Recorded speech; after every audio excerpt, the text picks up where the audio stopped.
Bonjour. Alors aujourd'hui, je te parle de l'unité 13 dans Escale 6. C'est une unité qui sera nécessaire pour ton examen.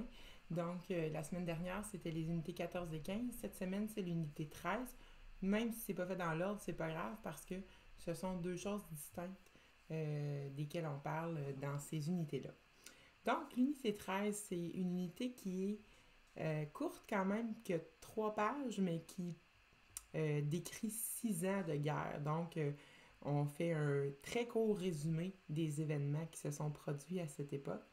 Et c'est difficile d'en faire un si court résumé parce que il y a eu tellement d'événements, tellement d'attaques de pays qui se sont mêlés de cette guerre-là, qu'il est difficile de faire un résumé aussi court.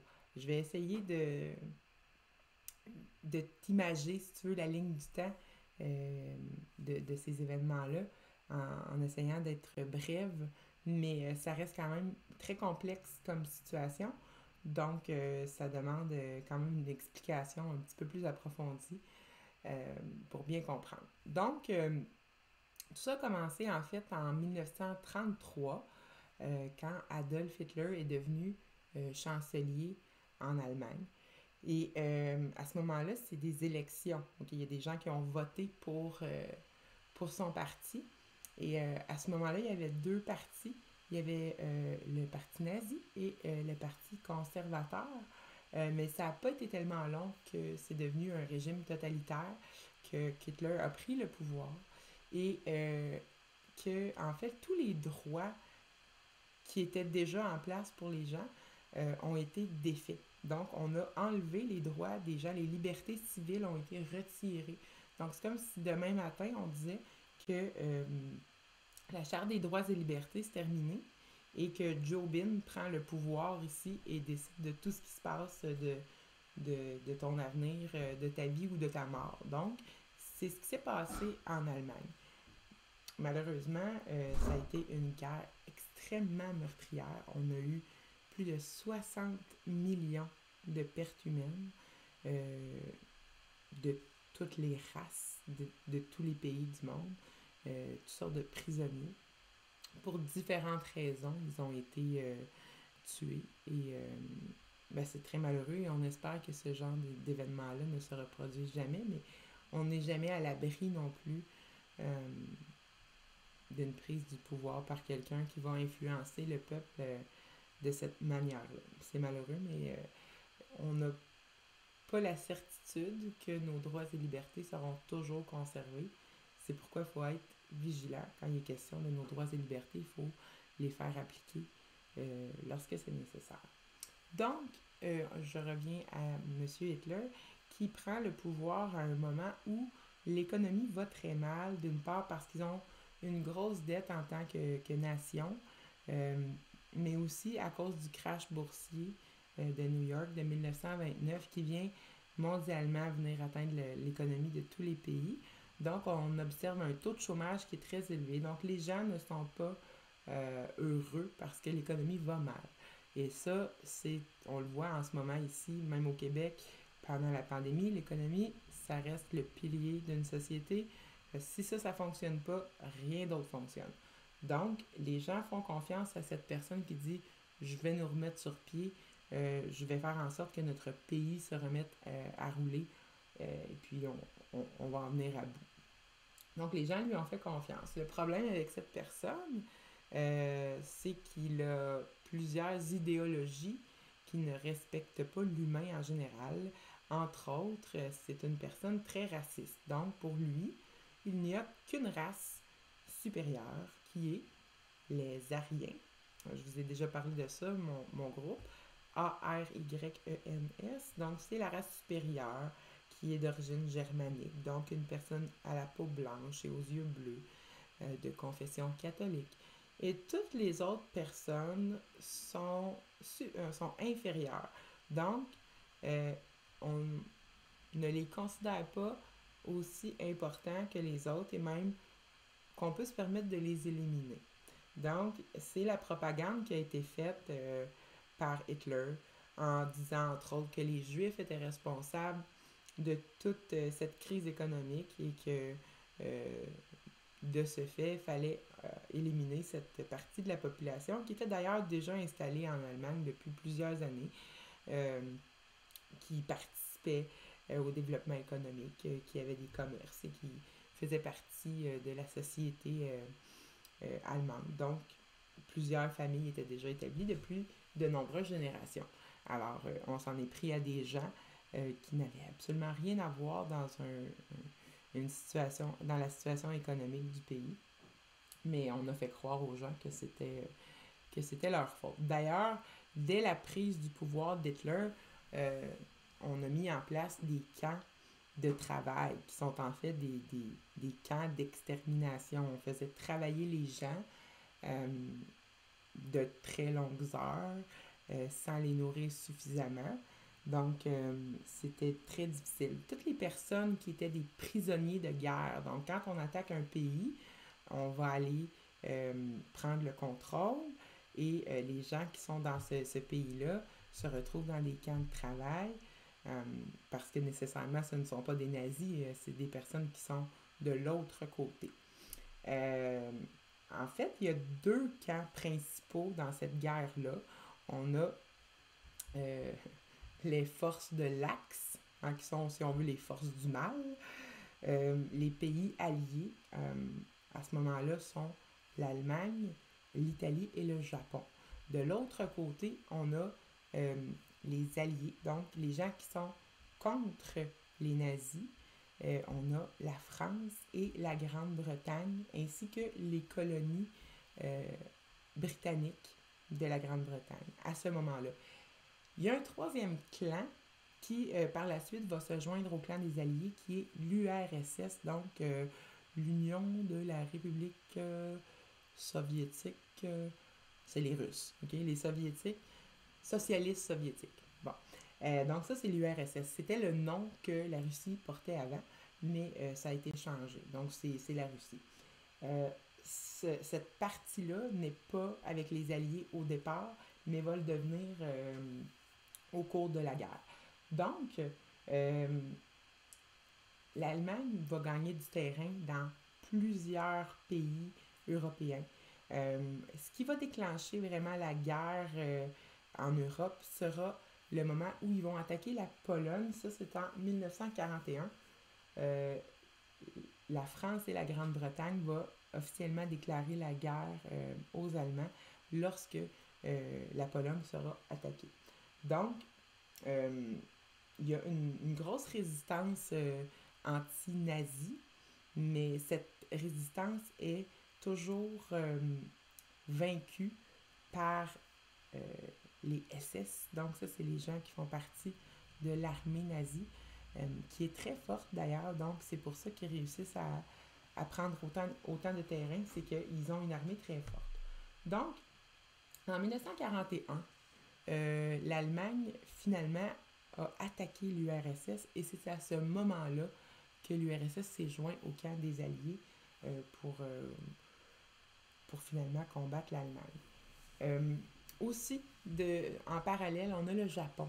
Le Japon qui voit euh, plusieurs produits ne plus être acheminés dans leur pays parce que les États-Unis mettent un embargo sur le pétrole et l'acier. Donc, ils empêchent ces matériaux, les États-Unis, de passer dans l'océan, donc par bateau. Ce qui fait que les Japonais ne sont pas contents. Et ce qu'ils vont faire pour manifester leur mécontentement, c'est qu'ils vont aller attaquer les États-Unis à Pearl Harbor. Donc, c'est l'endroit où on garde tous les bateaux. Donc, la flotte américaine va être attaquée par les Japonais. Donc, ils vont être bombardés à ce moment-là, euh, malheureusement. Et c'est là que les États-Unis vont se joindre aux Alliés également. Donc, ce sont plein d'événements de fil en aiguille qui ont construit l'histoire de cette guerre qui était interminable. Il s'est passé toutes sortes de choses et c'est pour ça que je te dis que c'est difficile d'en faire un résumé et que ce soit complet en même temps. Donc, quand je te parlais des camps de travail tantôt, les camps de concentration, plus on vient à bout de plusieurs pays en Europe, plus nos camps sont chargés, plus il y a de gens qui sont là. Et dans les camps de concentration, ce qui arrive, c'est que quand tu arrives là-bas, euh, tu perds ton identité. C'est fini. Tu n'es plus Joseph, machin. Tu deviens un numéro. Tu es un matricule. OK? On te rase la tête, on t'enlève tes vêtements, toutes tes possessions, que ce soit des bijoux, quoi que ce soit, ça t'est enlevé. Euh, et tu deviens la propriété de l'armée allemande. Donc, on se sert de toi pour travailler. Et ça, c'est quand tu survis à ça, parce que c'est dans des conditions horribles, atroces et inhumaines. Euh, enfin, il y a eu des camps de concentration qui ont été euh, plus particulièrement pour les Juifs, plus vers la fin de la guerre. Par exemple, Auschwitz, qui est un camp célèbre, pas pour ses belles choses, mais plutôt pour ses atrocités. Euh, donc, on a ouvert plusieurs camps de concentration et, comme je vous disais, dans les derniers camps qui ont été ouverts, il fallait en bâtir de nouveau, tellement il y avait de gens qui étaient envoyés dans ces camps-là. Donc, ça, c'est la déportation des Juifs, c'est qu'on les prenait de chez eux, on les mettait dans un train, on les amenait à l'endroit où il y avait le camp de concentration. À ce moment-là, on séparait les hommes des femmes, donc les familles étaient séparées. Les enfants d'un côté, les femmes de l'autre. On prenait les plus faibles et on leur disait c'est le temps d'aller se laver. Alors, on les amenait dans des douches communes dans lesquelles il n'y avait pas d'eau finalement, c'était du gaz qui faisait en sorte que les gens mouraient, ils étaient gazés. Donc on a éliminé plusieurs personnes de cette façon-là dans les camps de concentration. Puis, bien, c'est ceux qui restaient, ceux qui travaillaient, qui devaient creuser les trous pour pouvoir enterrer les corps. En tout cas, bref, vous passe des détails sordides, mais c'est ça, cette guerre-là, c'est beaucoup d'atrocités de ce type. En 1943, l'URSS a contre-attaqué. Donc, ils se faisaient attaquer. C'est eux qui ont fini par avoir le gros bout du bâton, qui ont fini par avoir le contrôle. Et également, il y a eu le 1944, le débarquement de Normandie, qui sont les Alliés qui arrivent en France et qui vont attaquer les Allemands. Donc, plus ça va, moins les Allemands ont le contrôle parce que, veux pas, les forces alliées deviennent de plus en plus grosses, donc ils ont de moins en moins de chances de s'en sortir. Il y a un certain moment où Hitler sent la soupe chaude et sait qu'il va se faire attraper et qu'il va être capturé. Donc, qu'est-ce qu'il fait pour se sauver de cette situation? Il se suicide. Donc, déjà, c'est un bon signe que les choses ne vont plus très bien pour le parti nazi. Les Russes vont ensuite attaquer le Japon.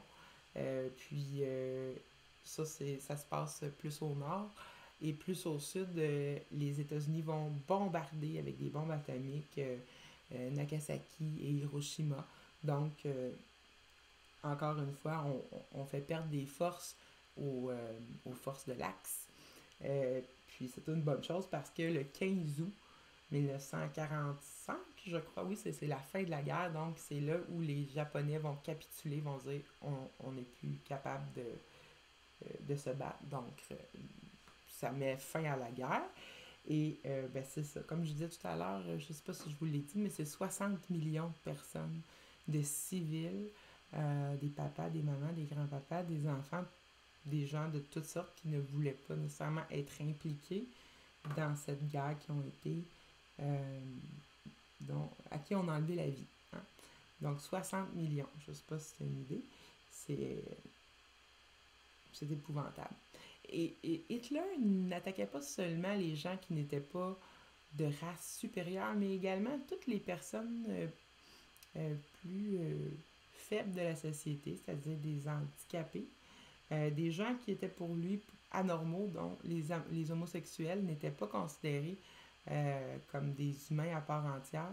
Donc, toutes ces personnes-là ont été persécutées, que ce soit les juifs, les homosexuels, les gens de la résistance, ceux qui ne voulaient pas que les nazis soient au pouvoir.